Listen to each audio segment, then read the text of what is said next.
नमस्कार, मैं जितेंद्र यादव। आप देख रहे हैं चौपाल खबर। गिरकर उठना, उठकर चलना, यह क्रम है संसार का। कर्मवीर को फर्क न पड़ता जीत या हार का। आज इस पंक्ति के माध्यम से हम इशारा कर रहे हैं राहुल गांधी की तरफ, क्योंकि हाल ही में 5 राज्यों में विधानसभा चुनाव हुए और 4 राज्यों में कांग्रेस को हार का सामना करना पड़ा। उसके बावजूद राहुल गांधी का जज्बा कम नहीं हुआ। कन्याकुमारी से शुरू हुई भारत जोड़ो यात्रा के बाद अब राहुल गांधी 14 जनवरी से मणिपुर से मुंबई तक का भारत न्याय यात्रा करने जा रहे हैं। यानी एक बार फिर से राहुल गांधी सर्दियों में ताप बढ़ाने वाले हैं। एक बार फिर से टी शर्ट में पदयात्रा करने वाले हैं। राहुल गांधी के अलावा इस यात्रा में प्रदेश कांग्रेस के तमाम नेता भी मौजूद रहेंगे। यात्राओं के दौरान युवा, महिला और हाशिए पर मौजूद लोगों से बातचीत करने का प्रयास किया जाएगा। 65 दिनों तक चलने वाली इस यात्रा के दौरान राहुल और अन्य कांग्रेस नेता 14 राज्य और 85 जिलों से गुजरेंगे। 6200 किलोमीटर की दूरी तय की जाएगी।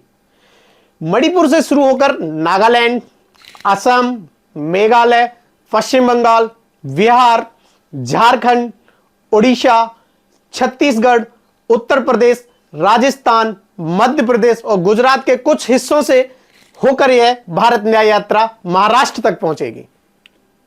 मुंबई में 20 मार्च को यात्रा का समापन होगा। ऐसा लगता है कि कांग्रेस भारत न्याय यात्रा के जरिए इन सभी राज्यों में अपना संगठन को मजबूत करना चाह रही है। और सबसे अहम बात यह है कि यह यात्रा मणिपुर से शुरू होगी। लाजमी है कि आप भूले नहीं होंगे, इस साल मई महीने में मणिपुर में कुकी और मैतेई समुदाय के टकराव और हिंसा के दौरान महिलाओं की नग्न परेड जैसी शर्मसार करने वाली घटनाएं सामने आई थी। बता दें कि केंद्र सरकार और राज्य सरकार मिलकर अब तक मणिपुर में हिंसा नहीं रोक पाई है। राहुल गांधी भी मणिपुर दौरे पर गए थे।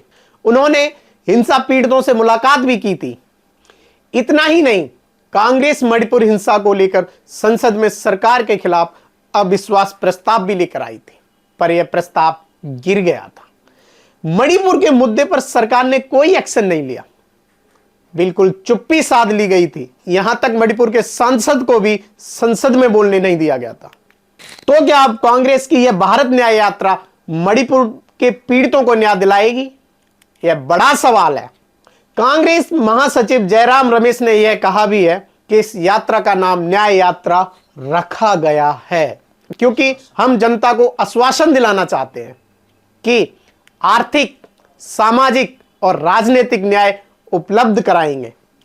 कांग्रेस महासचिव के इस बयान का मतलब है राहुल गांधी के कंधों पर अब बहुत बड़ी जिम्मेदारी है और अगर वो सफल हुए तो भाजपा के खिलाफ यह कांग्रेस का मजबूत पक्ष होगा।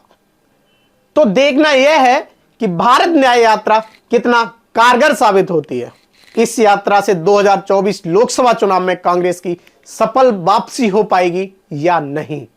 क्या न्याय यात्रा राहुल गांधी के प्रधानमंत्री बनने के सपने को लेकर न्याय करेगी? क्या कांग्रेस अपने भारत न्याय यात्रा से न्याय कर पाएगी या नहीं? यह जानने के लिए जुड़े रहें चौपाल खबर के साथ और इस देश के हितधारक होने के नाते अपनी राय हमें कमेंट में जरूर बताएं। धन्यवाद।